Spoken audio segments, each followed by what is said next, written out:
Cool.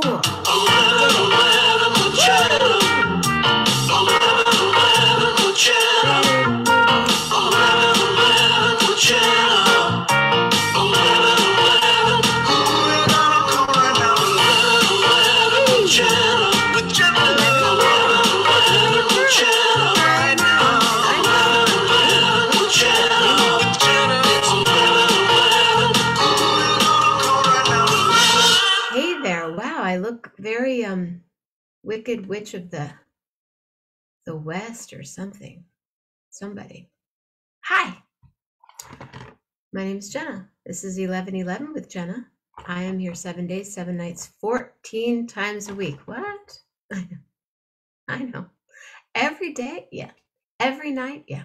11:11 a.m. and p.m. Eastern time. So if I'm in, on Maui, is it 6 hours from here? I think 5, 6 hours. Let's see. What time is it on Maui? 5 hours.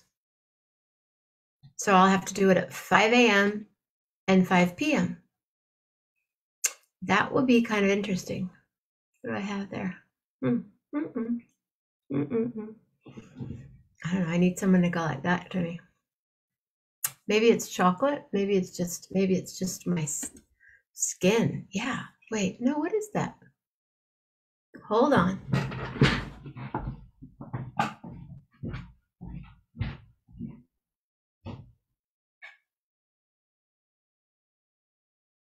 Yeah, that was definitely something.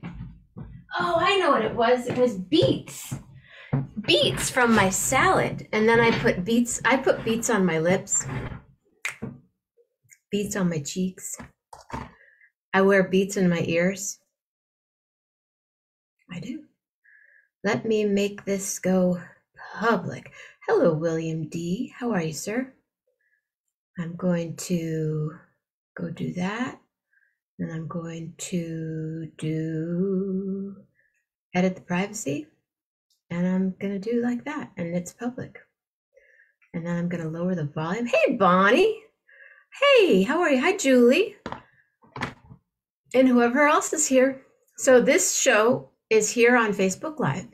And then William D. Lindemann, who you see right there, magically, I really need to learn how to do that just because, places them all on YouTube. Rain!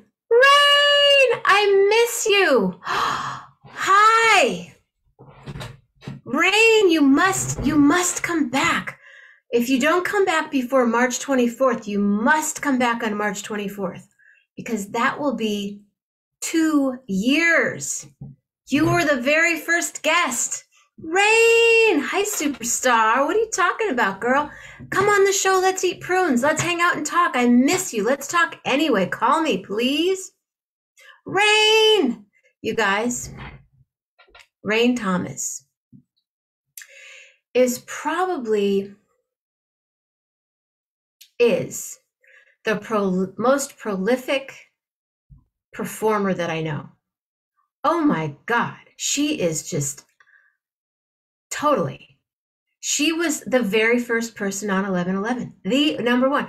But she sings, she acts, she's a survivor. She's a prune. What do you call yourself? Is it the prune lady? She has this whole prune thing. Oh my God. And that's just part of it. And we used to talk remember we used to talk on the phone when I was living in Oakland? Girl, let's talk.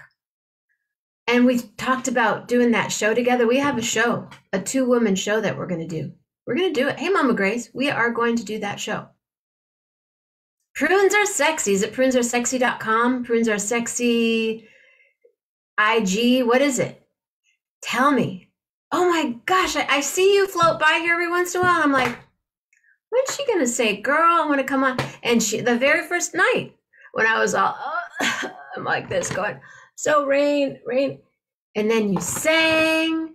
And oh my gosh, I'm so happy to see you. Well, March 24th. Yes, we are. We're going to do that. We are going to do the show.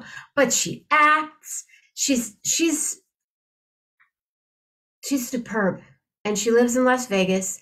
And if she's been in commercials, and when I met her, we were at a breast cancer fundraiser event in Los Angeles at this really cool hotel, that hotel where Marilyn Monroe's ghost comes to visit. What's the name of it? This fancy hotel.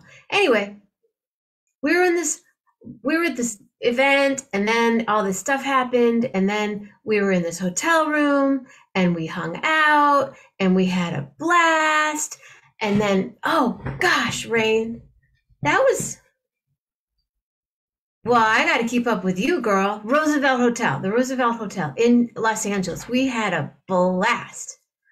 Despite everything else, it was the takeaway from that gig was that Rain Thomas. And then she got up and said, they hired me to sing at this event. And then she gets up to sing, and I'm like, why am I here? Hello? Excuse me. Why am I here? Oh, it was to play with Otmaro Ruiz. Otmaro, remember the pianist? Otmaro Ruiz. I need to get Otmaro. Oh my goodness. And then did we hang? That was fun. Speaking of fun, roots. I have my roots. I know where my roots are from. These are my roots. This is it, kids. But roots. I love this. Please. Well, thank you, but and those pink shoes. I can't wait.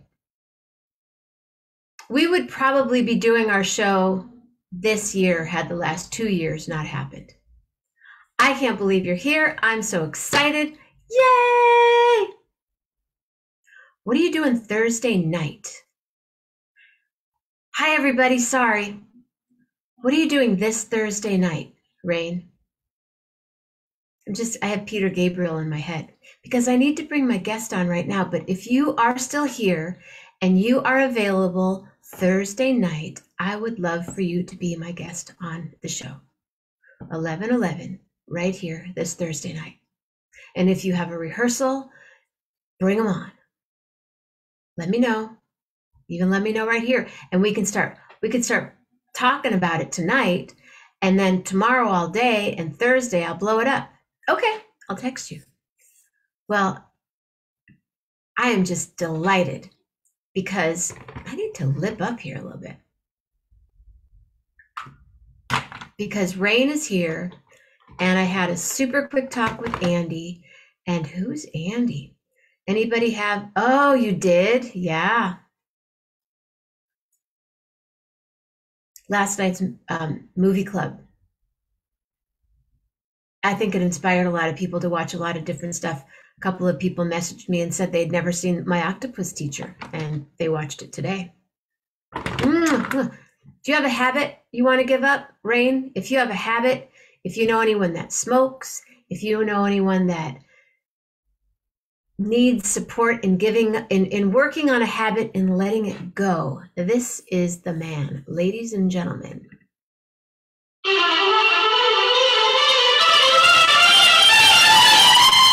Andrew Rader in the house.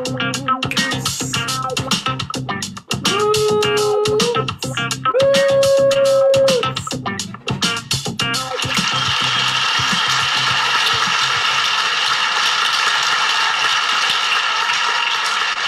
Hi. Hello there. Hey, Jenna. What is this piece of paper you had in your hand? Oh, my notes. The notes. I'm organized. Ooh, roots. Hello there, Rob Morocco. Hey, Melanie. What's happening? I want to talk about, we could talk about whatever. Go for it. At some point, so I heard a great little thing today. And it came from the Navy SEALs. I am not a Navy SEAL. I've never been a Navy SEAL. I dated a Navy SEAL. Oh, wow. Well, we got to hear about that. But they have some training techniques that somehow leak out to the general public. And this one really had an impact. How did you get this leak? I can't tell you. Oh, okay. So was it? Do you have a need to know? Well, you know. Yeah. You learn more than one technique? Is it Lenny Vachon? He's a coach. Maybe he was a Navy SEAL. Maybe, does that name sound familiar? Yeah, it does. Okay. So in this case, they're talking about how do you deal with very stressful situations, usually acute situations. And how do you maintain some balance? How do you just maintain? So again, we're not talking about long-term chronic stress right now. There are other ways to handle that.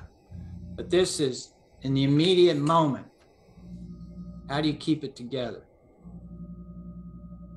So for the SEALs, they're mission focused. It's all about the mission or the goal. Mm-hmm. So they talk about the big four. The big four is one, you got to have that goal in mind. Why are you even there? What's going on?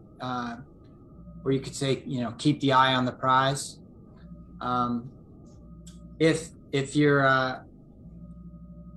If you're spinning out of control in a car and you're headed towards a wall, if you keep looking at the wall, you're going to hit the wall. So the training is to bring your head back to the direction that you want to go. It's you turn your head and naturally lead it to the. So that's just a metaphor, but maintain the focus. Yeah. Someone working in an emergency room setting, like that. You don't let other things distract you. You stay focused. That shine. What? Another one is mental rehearsal, right? Mental rehearsal. You imagine a famous example for that is, with basketball players, they took half the team and had them just practice free throws, actual practice free throws in the gym for, let's say, a week, maybe 2 weeks, an hour a day. And then the other half, they didn't get to be in the gym at all. They had to just imagine shooting perfect free throws. And then, of course, when they got back together and actually both groups shot free throws, the group that imagined it did much better. Mm-hmm. Mm-hmm. And then there's self-talk.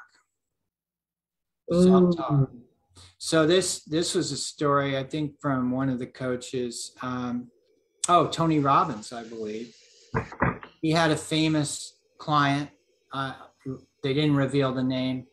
A woman who was probably an entertainer, a singer, and she got terrible stage fright. Barbara Streisand. No. Anxiety attacks. Barbara Streisand. Well, she's one, but I don't know if that's horrible stage fright. Yeah. Horrible. Yes. So Tony asked her, "How do you know you're having an anxiety attack?" And she said, "Well, I get this feeling in my stomach, and then it goes up into my solar plexus, and I could feel it in my throat, and right." And he said, "Oh, that's interesting." And then sometime later, he went to a Bruce Springsteen show, and of course, he's Tony Robbins. So after the show, he's backstage. He's talking with Bruce. I'm sorry. You know this one? No, Rich Kuchai just said, did he make Babs walk across the hot coals? No, he was not working with Barbara, I don't think. So Tony's talking to Bruce and he's saying, how do you do it? How do you get up for a show and not have an anxiety attack? Like, what happens? And he says, I get this feeling like it starts in my stomach and goes up to my solar plexus. Like basically he's describing the exact same physical symptoms. For the other performer, she knew she was going to bomb. Well, because it could be a constricting feeling. Well, hang on. So for her, she knew when she got that feeling that she would just tank. Right. It's going to be a horrible show. Bruce interpreted those sensations as he knew he was going to kill it. Like, this means this, I'm up, I'm ready. Exact same physical sensations. One was interpreted as not a good thing, and the other, hey, this means I'm on it. So self-talk. They did interviews with, I think it was wrestlers, and they would ask the wrestlers during the match, let's say a match that they lost. Now, at this point in the match, what was going on? What were you saying to yourself? How were you? And at this point, I knew I was going to lose. At this point, I knew he had me. So self-talk is another one to keep your eyes focused, stay steady. And then the last one is emotion control, or arousal control, they call it. And you don't let your emotions take over. You go back to the breath. You go back to, if it's subtle, you could feel, you could feel your belly moving, or you can focus on breathing out. Because if you breathe out, you're going to breathe in. But bringing it back to the present moment and physical sensation is one way to easily bring it back to the. So those are the big four that they talk about to keep you coming back. What's happening right now? Staying focused, staying clear, staying present. Don't let those automatic, habitual thoughts take over. And what's the action? That's basically it. I like that. And these difficult situations are actually triggers to come back to the present moment. So they're actually helpful. Instead of being triggers to have a panic attack, they're triggers to get clear, to get present. When did trigger become such a big word? Like in the last 2 years, all of a sudden everything's trigger. Well, habits have become a big thing now. There are a lot of books out on habits. Trigger was like pivot of 2019. All right, pivot. Circle back. Yeah, let's talk about all those words now. Put a pin in it. Put a pin in it. A lot of crackle in the room. Oh, I haven't heard that one. Crackle. Oh yeah, crackle. Yeah, circle back. Crackle going on around that. Big now. But trigger about 2 years ago, and I'll be honest with you, when I hear the word trigger, it triggers me just to hear the word trigger. I go, why do you use that word? None of us had trigger in our conversation was. None of us had the word trigger in our conversation up until the last couple of years. I truly believe that. Just like I said, I thought trigger was a horse, right? Trigger was a horse. This is very, very funny, man. Hi, Cashew. Hey, it could be like this because trigger's been around for a long time. You know, I've been in therapy on and off my whole adult life, Andy, and I'm telling you, it didn't happen until the last 3 years, trigger. Well, does that trigger you? Yes, when you say trigger, that triggers me. Hi, Shauna, I love you. Where's? Hi, sweetie. Hi.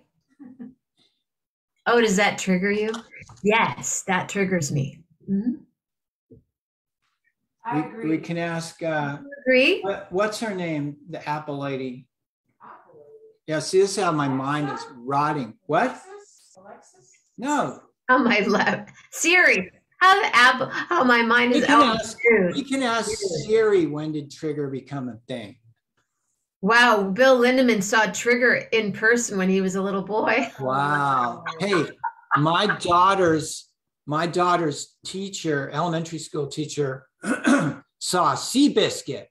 Really? Up Yeah. north, up near Willits. That's exactly where she grew up, in Willits. Yeah. I know. I've been to the ranch. Good friends of Katie and Lisa. Yeah. Wow, that's cool. Her teacher? Yeah, she was older, if you're wondering, trying to do the math. She's probably in her mid 70s right now. She took on a first grade class. This is Waldorf, where you go from first to eighth. You take this group of kids all the way through. You commit to doing first to eighth grade. She was probably in her late 50s, mid 50s when she took on this first grade class. Oh.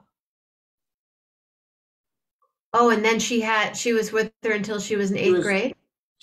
Yeah. That's so cool. Yeah. And then she retired. Yeah, it was very cool. Great teacher. Parenting isn't a word either, but it became one, and it totally triggers Rich. Parenting. Oh, really? Parenting as a verb? Parenting. Interesting. Do you guys have any other words that trigger you in other ways? Trigger. We have a mutual friend that when they say that, oh, so that triggers you. She knows that I'm like, don't say that word. All right. Well, stimulus response. Oh, say Rob Morocco says business words in my world this month: clarity, transparency, visibility. Going to what? Going to Gemba? Gemba. Is that really what you wanted the Apple lady to say, Rob? What were you going to ask the Apple lady? That's so funny. Ask the Apple lady. What? What were you going to ask her? When this word trigger got popular. That's a tough. Siri, I don't think Siri can handle that. You know, she passes off tough questions on to Google. I'm sorry, she does. Yeah, she does. Yeah, Rich does not enjoy the word parenting. Yeah. Just like last night on Wheel of Fortune, they referred to the word realtor. Oh, sorry, ready?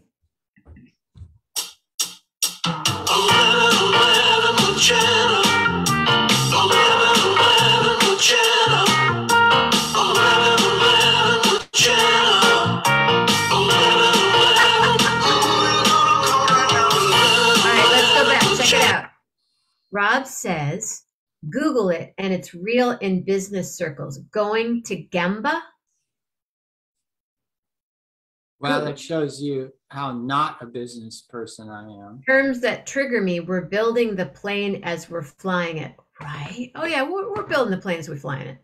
A friend of mine is flying back from New York right now because we've been, because JetBlue has free Wi-Fi on the plane. And we were messaging. JetBlue, full staff, 4 people on the whole plane. Wow. From New York to San Francisco. They're probably having to reposition the aircraft so it's worth it for them. Otherwise, do you have bandwidth for this? Yeah. I don't know if I have the bandwidth for this. Who talks? Oh, here's another one. I'm done. That really gets me going. That's because your wife says. Yeah, that's like. Relax. I'm done. What? Relax? You said? You'll be in a conversation. You just go, I'm done. No, not a conversation. A heated dispute. A heated conversation. I'm done. Is it, and then when you're done, do you leave the room done? It's a way of saying I'm no longer taking any responsibility here. And it's like saying whatever. in my book. So Carl, no, trigger wouldn't be the same as pissing you off. Trigger would be No. what really irritates. Well, if that's his Well, it doesn't necessarily have to be in a negative context. It, a good habit, triggers me to go eat something. if that's a good thing. Usually we're talking, it's about a bad habit, and so it has a negative context. You could substitute it for stimulus. Mm-hmm. I'm done. Going to get, is it Jemba, or how do they pronounce it? Gemba with the hard G, or Jemba? Yeah, I've heard people say the transparency. Oh yeah, working on the transparency part. Mm-hmm. Interesting. Well, I appreciated where we started out the show, and I didn't mean to take it to the other place, but it sort of triggered me to. It's fun to go on a ride, Yeah.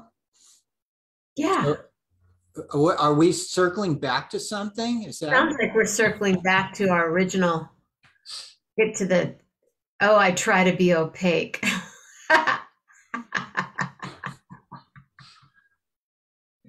Okay. So what did you get out of that? The papers that you got. What did you grok in that? What did I grok from the big four here? Well, awareness is always at the root of it. Because when you're lost in thought, lost in emotion, we're on autopilot. We're at the mercy of our conditioning. But The mercy of our conditioning. the mercy of our conditioning. Sometimes our conditioning helps us,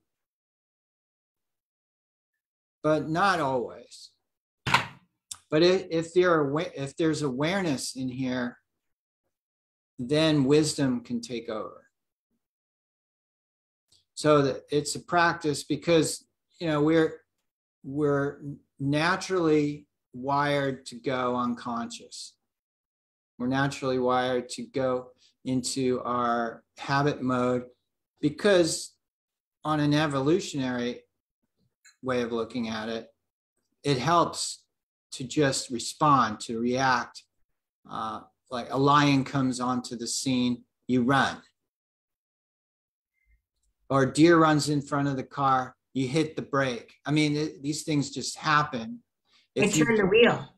Well, you do what you've been trained. A lion, I don't know if I would run if a lion, I don't know. I don't think I would. Sometimes it's better to just. But I don't think I would. I think I would just. Stay still. I would. The dirt. Katie had a lion roar in her face. It's great story, actually. Without a chain link fence between them? Yeah. Wow. In Africa. But I think I would probably pass out from fear. Maybe I wouldn't run. I couldn't run. I know that I wouldn't run as fast as a lion. So I wouldn't even begin. Well, it depends, because maybe there's safety 6 feet away and the lion's 50 feet away. And so maybe you make a dash for it. It really depends on the situation, right?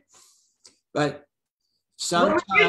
What would you do if there was a lion 50 feet away and your place was 7 feet away? Oh, and they're like, come on, Andy, come on, Andy, go, Andy. I'd be like, well, we could talk about what I think I'd do. Okay. What I think I'd do is make a break for the 7 foot, because it's only seconds away. But I have no idea, because I haven't been in that situation. I'd like to think that I would stay calm and cool and collected for a moment enough to get my ass out. Yeah. I've been noticing something interesting in certain people around my life, and including myself, and how you know what I love about this sweatshirt. Speaking of this sweatshirt, That's this a beaver, right? it's velvet. It's soft velvet. You must have to run faster than the person you are with. How do I say this? I know how I panic. I know, like how I was saying, like I probably would just dissolve if I had the lion right there. And it's really interesting because I talk to people in my day, and you know, I talk to people that are married, I talk to people that are single, I talk to people that are working really hard to be here, I talk to people that are thriving, and they all panic differently. Like I see someone, they get angry, and the person goes, yeah, and then she was really mad. Their sister was really mad. I'm like, it sounds to me that she was really panicked and freaked out. And then they'll come back and go, you know, she was really panicked and freaked out. Or this person goes and cooks. They go to the store and they go and cook. I'm like, that's their way of their panic. And it's really interesting to watch how people, hi Emma, respond. Oh, the fight or flight. Yes, the metaphorical lion or tiger. Definitely. Quite often. In fact, I was thinking about that. There's fight, flight, or freeze. So you're talking about freezing. Fight, flight, or freeze. Yeah, say that fast 5 times. Fight, flight, or freeze. Or flight, fight, or freeze. Fight, flight, or freeze. Fight, flight, or freeze. Fight, flight, or freeze. Fight, flight, or freeze. Fight, flight, or freeze. Fight, flight, or freeze. Fight, flight, or freeze. Fight, and most people just go fight or flight. But so here, I'll give you an example, and you tell me. I freeze. I know that I freeze. Well, let me give you an example or a different situation. You tell me what you do. Okay. Lillian. Getting vulnerable here. Lillian Pearl is about to run out into the street, and you see a car coming. Yeah. It has happened twice. And I scream and run out in front of the car. See? You reacted. You didn't freeze. Right. Okay, give me another one.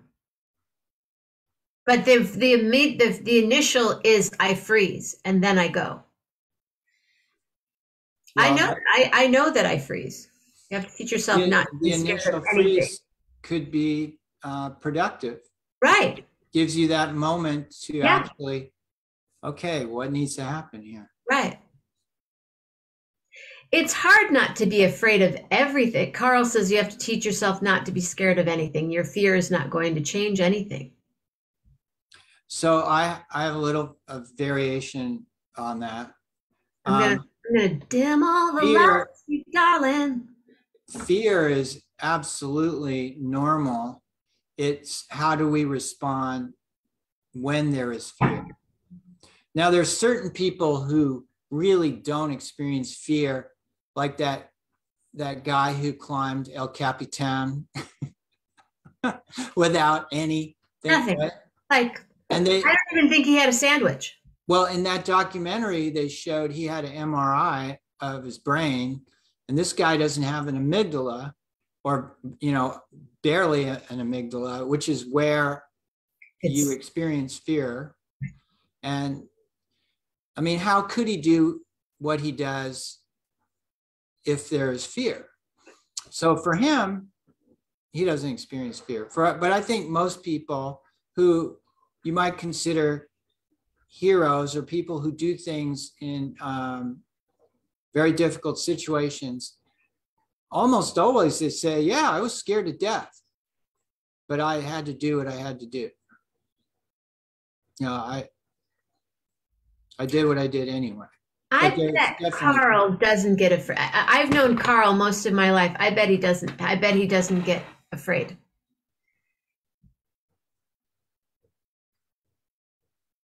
But I don't know that about too many people. I can't say that about too many people. But And yeah. different people have different types of fears. So, for instance, there could be someone that could walk into a burning building, but they wouldn't be able to do any public speaking, right? Have you ever done something? How do I add? I know everyone has. Like a friend of mine I was talking to yesterday was running to get to the subway, and there was a box in the way. Rob says, I'm afraid of fear. And he knew that he probably wasn't going to make it. But if he didn't jump over the box, he wasn't going to make the subway. So he didn't think he would be able to jump over the box, and he believed that if he didn't try to jump over the box, he wasn't going to make the subway. Correct. And he really wanted to make that train. Right. So he ended up. It was actually the path, and it was the last train of the evening. Okay. So did he jump over the box? Jumped over, smashed his knee. Oh. Rolled, jumped up, and got on the train. And then there's a whole story behind it.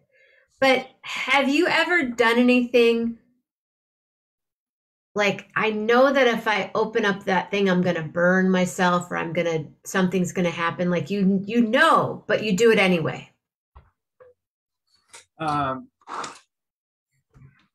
You probably haven't, but. Well, I did that climb of the Golden Gate Bridge. Oh, with Jeremy? I mean, like back in the day, yo? Mm-hmm.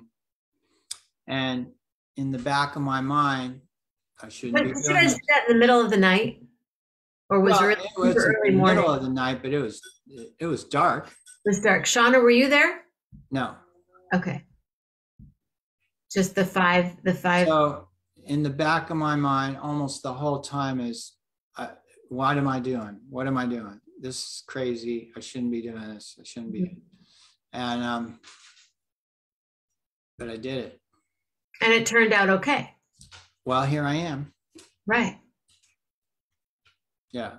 I mean, you couldn't, this was pre 9/11. So you couldn't do that today. You get shot. And they put up gates. Around those big. They put up gates on the cables. So you couldn't really do what we were able to do then. Now. 5 easy pieces, right? Were there 5 of you?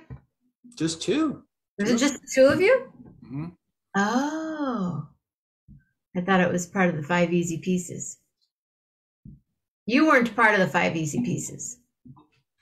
Who are the 5? Alex, Paul, Jage, Don and Jeremy. Don and Jeremy. And there was a person that I lived with. It's not ignorance of youth. Do you think it was ignorance of youth in your case? Probably. My frontal lobe wasn't fully formed. I think I was 21, something like that. Maybe 22, 21, 22. Shauna, did you know that he was going to do that? We told her afterwards. Or maybe we weren't going out yet, I don't think. Because she probably would have been done. Or maybe not. I think it was also not one of those things that was planned for very long. It's like, let's go tonight. Let's do it. Like, not a lot of time to think about it. Because the more time you have to think, the less likely you are to do something. Okay, Stupid. I did something really stupid one time. Really stupid. And I've only admitted it to one person. And we talked about it yesterday. I'm going to admit it to you now. Okay. You guys ready? So maybe you guys might all have a really stupid story to tell tomorrow night on community night. I was in the city in San Francisco on 880, kind of around 9th Street on the freeway, going back towards the East Bay. Sunday afternoon, and I needed to be at a party at 1:00. I had gone to Glide. I was singing at Glide, and then I had to get back to the East Bay for, I can't even remember, but it was my friend Mary she was having a party, and I had to get back for this party, and she said, "Don't be late." I'm like, "I'll be there. I'll be there." I'm on the freeway, and there was this big, like, explosion of fire. Huge, like Lethal Weapon fire. Fire.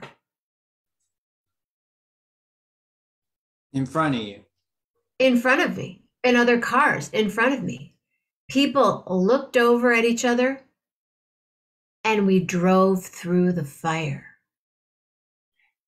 Not knowing what was in the fire, on the other side of the fire, if there were crashed cars. And I remember seeing this other person going, and we were both like, and we drove for like 6 seconds through fire. It was like spilled fuel on the road. I'm talking like 35 feet in the air fire. But I had to get to the party. And I was like 22, 23 years old. And I freaking drove through the fire, and I got to the party in time. I'm going to pose a possible explanation. You only had a couple of choices when you saw. Because if I would have stopped, I would have gotten hit from behind too. Right. So if you had slammed on the brakes, on 880, you might have come to a dead stop in the fire. Right. Which wouldn't be good. No, I wasn't. Or you get hit from behind. So a part of your unconscious mind said, you know what? I don't know what's on the other side of that fire, but if I hit the brakes right now, I might end up in the fire. And this is all happening within milliseconds. I don't think it was about the party. I think it was about, in that moment, what's the best move? And you cannot consciously think it out. I didn't want to get stuck in traffic because I was going to be at the party. You would have had a great excuse because it would have been on the news, and you could have said, "Hey, there was a huge fire on the bridge." Yeah. So no, I think in hindsight, you could start trying to explain what happened. It wasn't, and William said driving through fire or smoke is suicidal. That wasn't the feeling that I had. I think you had no choice. Yeah, I wasn't going, "Oh, if I drive through here, maybe I'll just be able to end it." I think you're going too fast to stop in time. And plus, the other driver who did the exact same thing, I don't think they were going to the same party you were. I don't think they had the same. I think it was the same thing where your just instinctual reaction was the only way out of here is through it. Through it. Yeah. Yeah. So I don't think it was stupid or not stupid. I think it was just reaction because you didn't have time to think. No, zero. And I remember seeing that person on the other side, and we kind of like gave each other a high five, like, "Hey, yeah, cool. Whew. What was that? Fire." One time I've seen some crazy stuff on the bridge, but one really horrible. Oh. I was on the bridge going to the East Bay again. I was living on Vermont Street in the city, and what looked like a huge piece of paper fell from the ceiling of the bridge and smashed a truck right in front of me. This guy was driving, he was a painter, like a house painter, and he was driving across this huge, it was a sheet of metal, and it came and just smashed him right in front of me. Wow. And I stopped. I didn't keep driving. You were able to stop. Okay. Yeah. Yeah. But so, yeah, I'm sure we've all done. And I didn't have time to think, is this the right thing to do? I just didn't want to get hit from behind yeah. Right. But I've never, I feel so much better now. See, you had it all bottled up all those Right. years. Sometimes the only way is through. It's true. Isn't that true for so many things? I think. You just got to get through it. Usually you don't get over it. You can go through it, and it takes a long time to get through it. Could you imagine if I had been high though when I went through the fire? Oh my gosh. Here, I'll give you another scenario about Okay. freezing, fight or flight. You hear stories about people jumping into icy cold rivers to save somebody that they, someone they don't even know. Like Wim Hof are just doing it because they're doing it. No, not that. Or, a perfect stranger will pull someone off the subway tracks. Yeah. Those things happen very quickly, and to me, that means we are wired for altruism. Humans are wired to do crazy things to help someone that we have no connection with, other than there being another human being in distress. Now, if you stop to think a little bit longer, maybe you wouldn't do it. But your initial response is to help. Right. And we see it all the time. I always want to help. Yeah. But I'm posing that it's not even a thing about ethics or morals or virtues or beliefs. I think we're hardwired to help because it happens so quickly. It happens. I think there are people that aren't hardwired. Yeah, they're sociopaths. I think they're the outliers. I think the vast majority.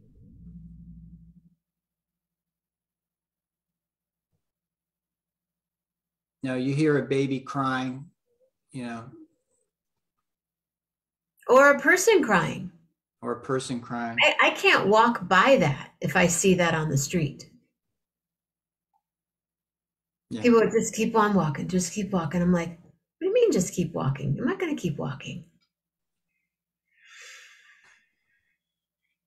Big heart. Yeah.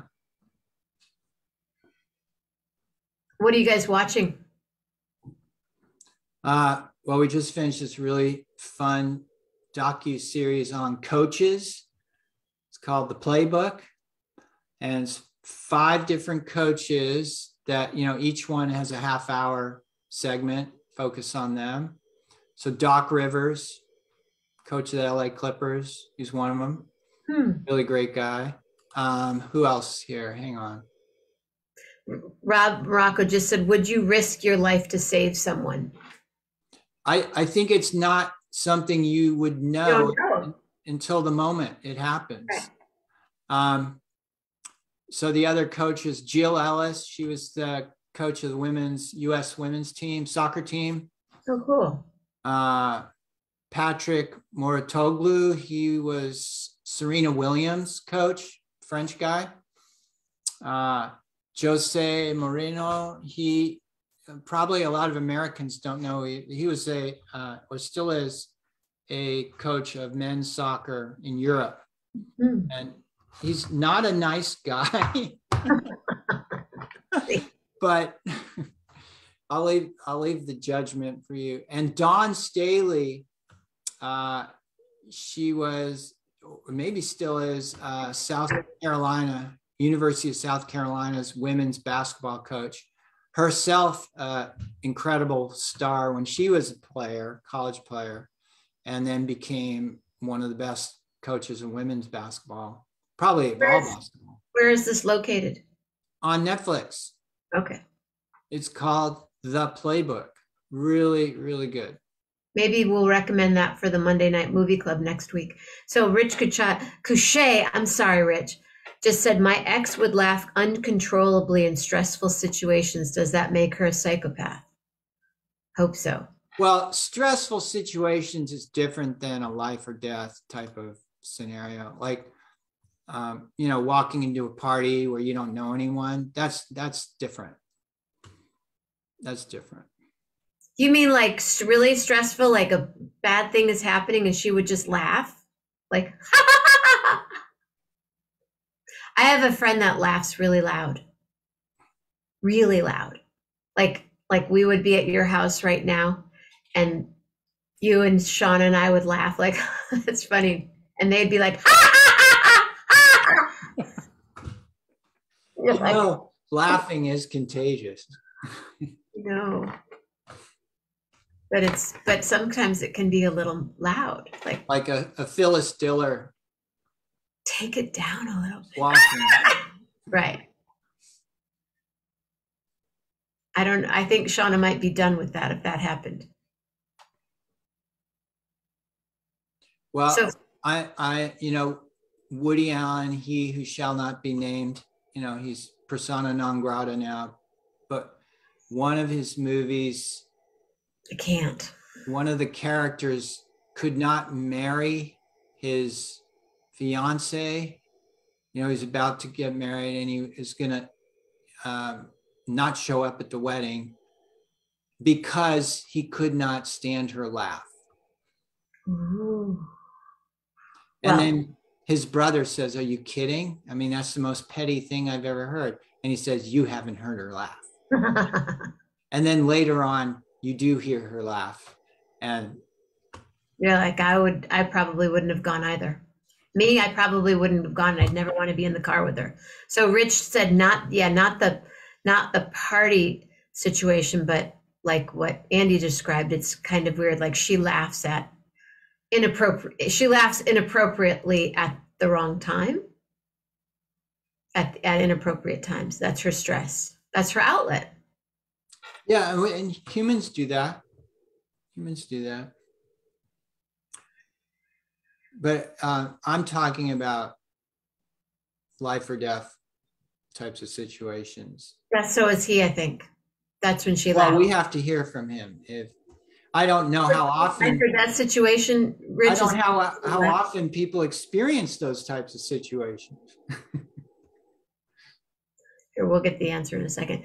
What about, did you have any really, okay. Yeah, it wasn't intentional or mean-spirited. Okay, but that's just what she did. Mm-hmm. I get that. I mean, I don't identify that. Oh, good. Lillian had a doctor's appointment today, but she was all good. So, did you have any interesting cases this week? Well, I have someone who we did one session before she went into a rehab retreat. Oh, wow. And that session was to bring her to a place where she could experience her rehab in the best possible way. Yeah. Just be open to it. And then now it's like 6 weeks later, she's out, and we did a second session, and really it's interesting when people describe what their obstacles might be. They use certain words that let me know what's underneath it. Mm-hmm. And so there's a lot of identifying with being a rebel, being a risk taker.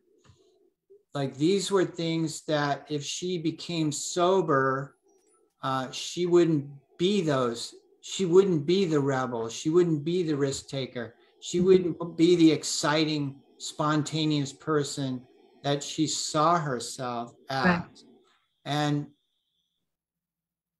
once you point it out, well, clearly you can have an exciting, spontaneous life, even take some calculated risks, not ridiculous risks, and enjoy your life immensely, and separate that from this identifying with the substances with those things. That makes sense? Like, can she be a spontaneous person without using? Right. I've worked some sober parties in my life. I've been invited to sober parties, but I've catered some sober parties in my life for a couple of people and in the Bay Area, and some of the greatest parties I've ever been to in my life. Yeah, because you can be real. But they're the life of the party. They were like the big party guy at the bar, and they're still that party guy but they don't think they can be. But yeah, I hear you. Good for her. So that's what I don't know what that means. C8. Has anyone had their blood tested for C8? Well, I would probably test positive for V8. Ka-ching, ka-kong. And Rich said that his one time he was injured and his wife froze in laughter.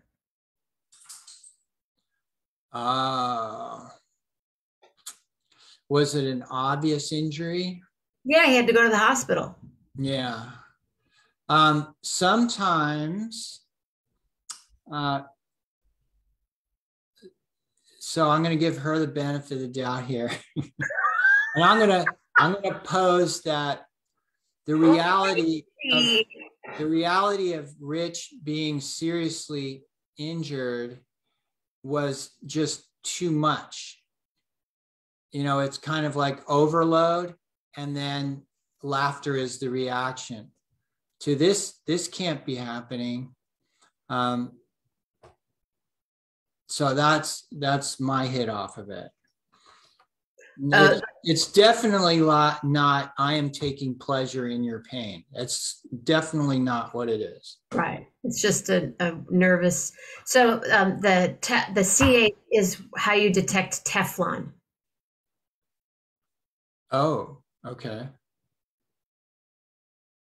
It's a movie that we're watching as part of the, William, can you post the movie? You may have seen it. It's a documentary about Teflon. I haven't seen it. Do you mind posting the link, William? We switched out all of our pots and pans for Salad Master. Good. Which, it's not inexpensive, but for forever, these things are going to outlive me. Right. And they do not leach anything. Right. Yeah. There's a movie, it's on the DuPont, it's the DuPont factory. Yeah. And there's another movie also that I watched on YouTube today called Teflon City. It's in Vermont. I think it was Teflon City. If you Google that or go to YouTube in Teflon City. So C8 is because they're even saying that children are born now with Teflon in their system, the C8 in their system. And dioxin, I'm sure, and the list goes on. Yeah. I'm happy that you're here tonight. Thank you. What did you have for lunch today? No, what did you have for lunch today? Lunch. So we went to Santa Cruz or SoCal this weekend. There's a great bakery down there, bread bakery. And even though I make my own bread, this was really good. And so with this new, Trader Joe's has this new tomato pesto. So sliced really good bread, tomato pesto, some hummus, and avocado, and cucumber. Nice. Yeah, it was really good. That sounds good. And what was for dinner? More of that. No, what else? Oh my God, it was only an hour or two ago. My brain is fried. I don't even remember what I had for dinner. That's okay. Shauna, what if she's asleep? Well, I'm going to let you go. Thank you very much for being here tonight. Yeah, we're watching Tick Tick Boom, but we're also some people are watching. Yeah. Tick Tick Boom. Yeah. Have you seen it all the way through? No, last night we just on Monday nights now, Monday Night Movie Club, if you're ever around, we're just picking a couple of movies each week and then we're going to talk about it. But the documentary was something that the Teflon documentary was also a third one that we were discussing. Okay. So I won't say anything about Tick Tick Boom. Don't say anything. Don't say anything till next Tuesday because Monday we will have watched it. Okay. You want me to give you a letter? Yes. J. That's true, Carl. J, I believe it's true. J, oh my, oh me, oh hey, oh yeah. I'm so glad Andy is here tonight and all of you. It's so out of sight. Oh, Shauna, yes, I miss my Shauna so. I miss those hugs and oh, I know how I feel when I get that Shauna hug. Oh, yes. Please, please hug her for me and Emma too. And please, everybody stay safe, stay healthy. Be real nice tomorrow morning. I will be here. I doubt we'll go for a walk because it's 17 degrees, a little too chill. But tomorrow night, community night, all right. So from your thoughts, make them jovial thoughts, and from your words make them a jam in words, and from your heart. You got them from the heart, Andy? Mm-hmm. From the heart. All right. A letter with J. Jubilant. Make it a jubilant heart.